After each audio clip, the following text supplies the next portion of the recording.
But first, a new parenting book out called Nurture Shock claims everything we thought we knew about raising our children is actually wrong.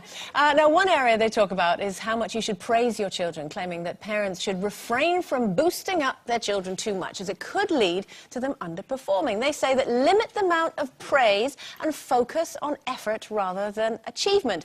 Do not praise innate gifts, say, like, you know, they're really good at singing or dancing or something like that.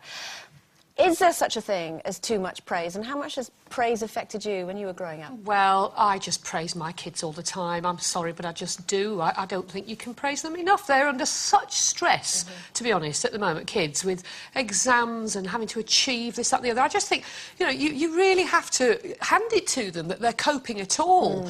And I do think the things that we learn as kids affect us in later life. I mean, in my childhood, for instance, there wasn't so much praise. It wasn't the tradition then. You know, my parents weren't praised, and so, you know, they didn't praise us all that much. They never, for instance, said, oh, you've got a fantastic voice, you must go and be an opera singer. That was just something I passionately had to do. But when you did become an opera singer, did they come and see you? Do they come and see you and go, you're a fantastic opera singer, which you are? Do they do that now? Not really. They come and see me, but they're very careful to keep the praise, you know, pretty low-key, because they don't want my two sisters to feel that they don't equally value what they've done with their lives. And I think my sisters are amazing, and we're equally successful.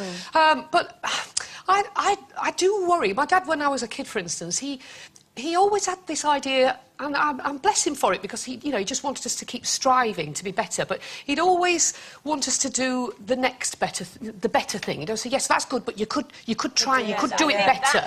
And that's affected me quite badly, if I'm absolutely honest. I know he meant it well. His best intentions, strive for praise a lot of the time. Well, I just never feel I'm good enough. I never feel anything I do is good enough, really. I'm sorry, but, you know, if I see myself... So do you... I'm going to cry now, stop it, Do you try and overcompensate because of that with your own children? Yes, I'm sure I do. I'm sure I always say to them, it's the old thing, if you've done your very best, then that to me is perfect. It's the best you can do. It's perfect. That's definitely our motto, if that's the word, at home. That it doesn't matter if you come bottom of the class. Hopefully you won't, but if you don't, as long as you've given it your best shot. And I think I agree. You know, with you, that I don't think you can praise enough. Not false praise. I mean, I'm not going to, but did you get loads of praise as a kid? I think I got enough praise. I mean, I got praise for some things. I mean, I never got praised for my academic prowess, I could say. So I was relieved when I was about 14 and I started getting into school drama and stuff, and started to get pats on the back for the first time from my peers and from the teachers. My parents had always praised me for other things, and they would praise us for behaviour and manners, and just, and that's what I'll do to my kids. Say, I was so proud of you today.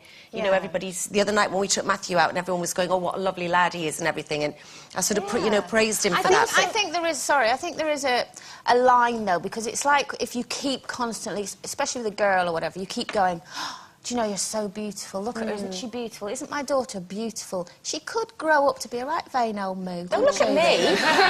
Obviously said too much to you, Andrew, when you were little. If you'd seen me when I was younger, no. But you know what I mean? There is another way, and there's also parents out there that their kids can do no wrong, and and the kids can become really overconfident and then full of themselves, and then I want to pull them down a peg or two. You have to praise what's real, don't you? You have to praise what's honestly, and if they get too big-headed about something, I always have to remind my kids that, you're really good at that, but can I just tell you, there will be 10 other people so much better than you. So, did I tell you about that woman at that nursery just very quickly? You're never going to be the best at everything.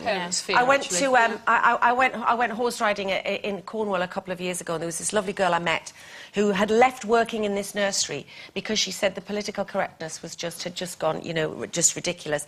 And she had been told that she couldn't say to little Simon, oh, Simon's got some new shoes, you look handsome in those shoes, because that would breed an arrogance in him for later life. It's just ridiculous. Now, I just think that's just the world gone mad, do you know what I mean? I mean, there is a fine balance. I mean, I'm very lucky. I think my parents got it just right in that, both my sister and I, we found our feet and what we were good at, And you were praised at that in the same way that I'm trying to do with Finley. Now, bless him, hopefully he's at school, he's not listening. He's not very good at football.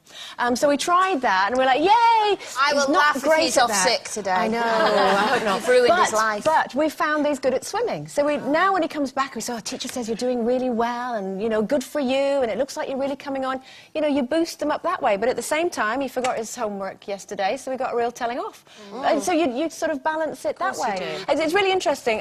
Claudia Winkleman was talking in She magazine this month, and she's talking about that she was adored, obviously, by her mummy, Pollard.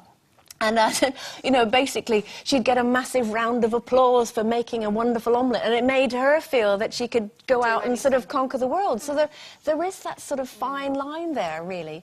Don't overpraise too much, so the right little madam. We were talking earlier and just explaining to Leslie that Claudia Winkleman was Eve Pollard's daughter, and we saw this confusion in her face. She thought that she was Sue Pollard's daughter. It was a very funny moment. Oh!